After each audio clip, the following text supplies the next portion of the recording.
So this is Raid Shadow Legends, What's Next in Raid, Episode 8. Let's just check it out. I have no idea what's in this. Hey everyone. Man. The return of this legendary series has long been overdue. And we're thrilled to present a new episode at last. Welcome to What's Next in Raid. We've got a new expansion to Champion gear that'll add a whole new layer of customization, live arena reworks with the introduction of seasons, and some much requested quality of life updates. We're talking background multi-battles, super raids for the campaign, and instant Hydra battles. Instant Hydra battles? Okay, hold the phone for just a second. Dude. And finally, a new challenge awaits all players, but we won't spoil it just yet. Right? Watch this video to find out what it is. Now, let's get down to business.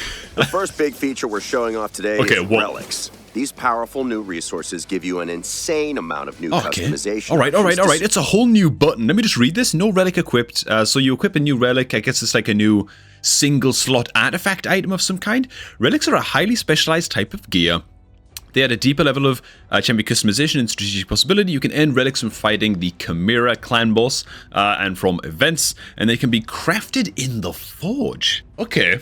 What in the pay to win a relic's gonna be all about? Let's find out. Suit how you play Raid. They can increase your champion's stats and provide abilities, new benefits that are similar to passive skills. For instance, a relic may grant a champion an emergency heal whenever their HP drops below 50%. It might enhance the efficiency of their turn meter manipulation skills, or it could enable a champion to place new and unique buffs. Sounds exciting, right? Sweet. There's more though. Each relic comes with a specific number of sockets, which you can put gemstones into. Of course they do, you know. Gemstones offer further improvements to relics, adding passive abilities into the mix. There's a ton here, from mitigating incoming damage to a chance at hitting twice with the default skill when attacking enemies under crowd control debuffs, and so much more. Abilities from relics and passive abilities from gemstones will work together, so you can mix and match them to create bespoke champion combinations that suit your playstyle. We want relics to open the door for awesome new team combinations that can take on Talaria's toughest challenges. This is big. This is big, dude. This is huge. You have an idea how many tier list videos you're going to see from every content creator on the planet when relics are first released and, like, unveiled? My first ever tier list for relics. Now you know why you're going to want relics. Here's some finer details about how they work. Both relics and gemstones come in different rarities you're already familiar with. Rare, epic, legendary, and mythical. However, gemstones will come in different shapes: circular, triangular, square, diamond, or pentagonal. The gemstone will only fit into a socket that is the same shape. You can't force a circular gemstone into a square socket. Relics are a little bit more complex in that they have a rank and level that can be upgraded to make the relic more powerful. But Raid, bro, how do we get them? Great question. The Forge will be your main source of relics, with crafting materials available in Live Arena, the Clan Shop, and other areas of the game. Each crafting material... Okay, bro. So the crafting material... Did you catch that, man? Did you catch that? Where are the materials from? Materials available Live Arena, Clan Shop. Fair enough, right? It's always nice to have stuff to spend your pennies on. And Siege. Oh, God. Oh, my God. Okay, dude. Oh, man. Come on, man. I hope that they drop from some other places in the game too, at least here and there. Live Arena, I'm not gonna lie, man, I play one live arena a day for my advanced quest. One a day, and it gets me like the 20 auto battles as well, and then I just avoid it like the plague. I just can't stand it, man. It just takes too long. The queuing and the picking and the banning and the me. You always get some guy who's like asleep at his computer, you know? I don't know, man. Each crafting material for relics belongs to a specific group and can be used to craft specific And then if your opponent goes first in Live Arena against your go first team, you just instantly concede the game. It was just a waste of 5 minutes. Crafting relics will be different from crafting other gear, though. We want to keep up the customization, so we're allowing you to mix and match the crafting materials you use to craft relics. That's cool. Mixing materials will affect the type and rarity of the relic you'll receive, and there's no limit to the rarity and type of materials you can combine when crafting relics. Keep an eye out for a dedicated guide to the type of materials you can combine. So even if you use all mythical materials, you still only have a 20% chance of getting a mythical? Seems a little low, man, for committing all 4 slots. To spending like 25 mythical here, 25 mythical here, 25, you know? Seems a little low, man. It could be a little bit high. I mean, it could be a little bit better, couldn't it? You know what I'm saying? Still, I like this. This is cool that you can input like certain resources to kind of tweak your own odds a little bit, and you get like your almost like a live update of what your chances are to pull a certain type. That's cool. That's sweet, but very, very Radian odds here. I'm pulling a mythical. Crafting relics. Keep an eye out for a dedicated guide coming soon where we'll go into more detail about crafting relics. Moving on. We're making some tweaks to Live Arena, starting with the introduction of Seasons, a rework of the gold tiers to give players a different type of challenge. Before you get to gold tier, though, we're increasing the amount of points you gain per victory in silver tier, and decreasing the inactivity penalty to just 1 point per day. Once you hit gold tier, though, that's it. You're in the big leagues and can't drop out again. So they're trying to get everybody into gold tier, which is actually, like, very good. Like, that's really good, because then, like, the medals you get from winning are actually worth a little bit of something in terms of like leveling up your area bonuses in the Great Hall. Like the gold medals are much more efficient to spend than like bronze or silver. So that's actually that's a pretty good thing. And once you're in gold, you don't have to worry about dropping out. That's also a lovely quality of life change. Okay, all right. I mean, I'm not upset about that. That's pretty good. That's actually pretty good. It's gonna make the rewards feel a little bit more, you know, tangible. Live Arena Gold tier is becoming a seasonal league. There'll still be regular rewards like 2 new variable gear sets and materials to craft relics. Details are thin on the ground right now, but you can expect a more detailed update highlights video in the future when we're ready to release this feature. Next up, we're talking about quality of life updates. What do you mean? Details are thin on the ground right now. You know everything. You know you're just choosing not to tell us yet, and you're gonna tell us later. That's fine, man. Details are thin on the ground. What do you mean, man? And we're prioritizing feedback from the community to deliver a few things that should help you save Artifact time management. The first feature we're working on is background multi-battles. With so much to do in Raid, we're giving you the option to run your multi-battles in the background while Raid is open. You'll be freed up to sort your artifacts, test out new gear combinations on your champions, and handle other account logistics. Whoa! Off the back of that, we're also working on enabling super raids in the campaign. Imagine running Nightmare Stage 12-3 in the background with super raids enabled while getting your artifacts ready for your newly upgraded champions. Sweet, sweet synergy. Finally, we're working hard. That's actually rather lovely. I like that a lot. As someone who's constantly playing 2 accounts, man, one on my phone, one on my PC, like time management for me is rough in Raid, you know? That's really good. Man. To bring instant battles to the Hydra.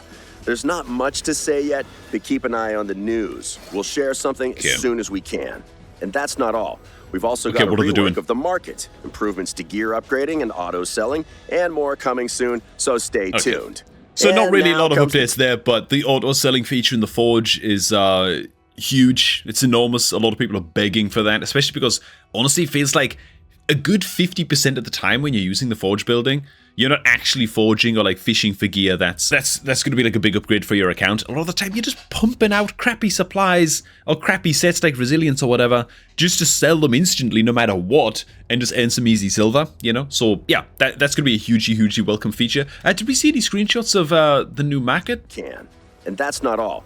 We've also got a rework of the... I mean, holy crap. Okay, so what we're seeing here from the rework in the market is a lot of familiar buttons all amalgamated in one area.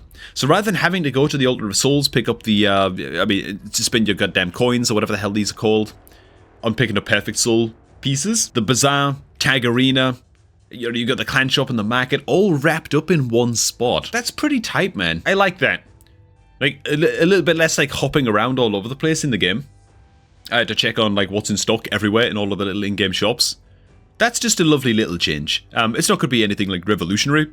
And I also wonder if they're going to change how the market functions on like a mechanical level. Because, I mean, 95% of stuff that shows up in the market is trash, you know? I just buy all of the mystery shards that show up, and sometimes during champ training, I buy like a 39,000 silver cost uncommon champion. But that's it. The market, improvements to gear upgrading and auto selling, and more coming soon. I'm staying tuned, man. Stay tuned. And now comes the time to meet the star of today's episode. Here it is. Please welcome the one and only, the Chimera. The Chimera is Talaria's 3rd clan boss, and its den is a dangerous place for would-be heroes who go in search of treasure. I gotta tell you the truth, man. Look at how blurry that is. Gotta tell you the truth. Did anybody else feel this with the Chimera updates? Like, I was following the updates come out on YouTube and stuff. For like the first one, I made a video on it. For the second update that came out, Form 2 of the Chimera, I watched somebody else's video on it. I didn't bother making a video, you know, I watched like Nubs' video on it. For the 3rd form that came out, I didn't pay any attention at all. I was like, yeah, you know what, I'm just gonna wait until it comes out, man. This like drip feeding of information I can't stand that, man. I can't stand it, you know? I was excited first, then I was medium excited, and then I was, maybe that's just me. This isn't anything like the Demon Lord or the Hydra Clan boss fights. In fact, it's not like anything we've ever done before, but more on that later.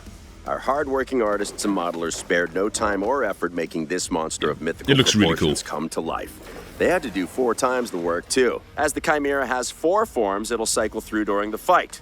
There's the ultimate form, the ram form, the lion form, and the viper form.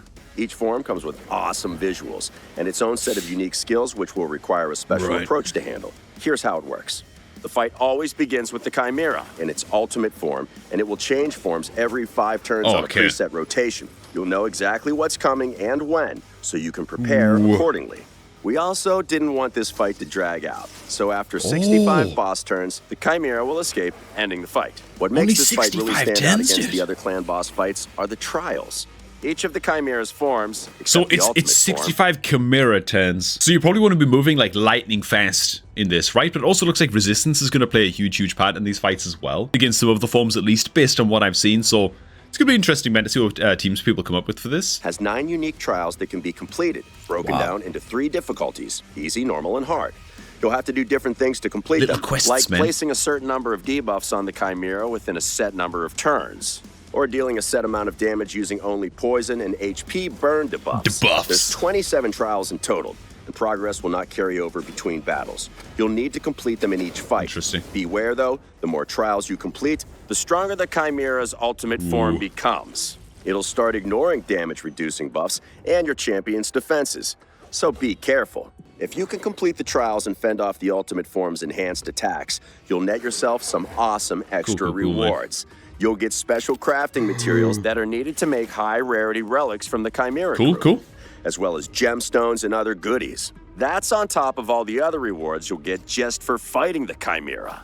Same as other clan boss fights, you'll get personal reward chests for dealing enough damage to the Chimera, which will be doubled if your clan gets it to 0 HP. We're also introducing the Chimera Clash to this new clan boss, which will work the same as the Hydra Clash. Oh, and there's also fragments for a brand new mythical champion. There he is, man. Brand new mythical champion, all that action. Okay, man. I mean, the fact that this is a Chimera Clash, something tells me that this is going to actually be a lot better balance than the Hydra Clash because it's limited to such a lower turn count. Also, the fact that it's cycling 4 forms, it's much more difficult for me to imagine that there's going to be crazy, like some crazy, ridiculous combination of like legendary champions or whatever that can pull off just unbelievable damage and be super imbalanced compared to everything else because it's shifting. Because it's shifting so much, you know, it doesn't have any decapitation mechanics to exploit or whatever. So I'm hoping that the Chimera Clash is going to be easier for Plarium to balance out than the Hydra Clash. As always, keep your eyes peeled for a dedicated video guide coming where we'll go into greater detail about the mechanics of this monstrous new challenge. Now, it wouldn't be a proper what's next in Raid video if we didn't show off some of the incredible looking champions our artists have been working on. The holiday season is coming, and we're bringing Sir Nicholas's companion, Lady Noelle, into the fold.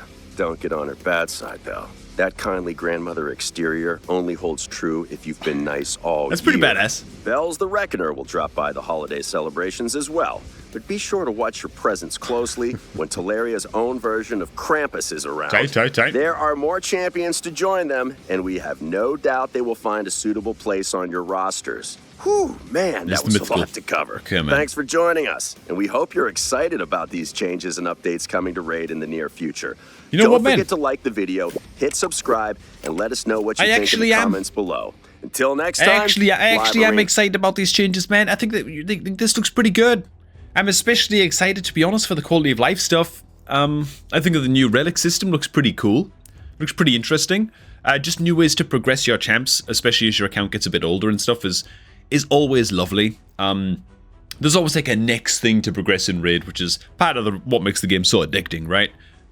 Once you're done like conquering one thing, you got like a great artifact collection or whatever, then it's about finding good ascended artifacts and so on and so on. And so like relics and blah blah blah. Gonna be a whole other thing. Lovely. I mean, yeah. I've got nothing particularly negative to say about this other than I really hope that the Chimera Clash doesn't prove to be a little bit of a well, let's call it a Hydra Trunda situation, you know? Or at least if it does, they're able to fix it much, much faster, man, and be on their feet much, much quicker about it, you know? Anyways, yeah, cool, man. Very nice.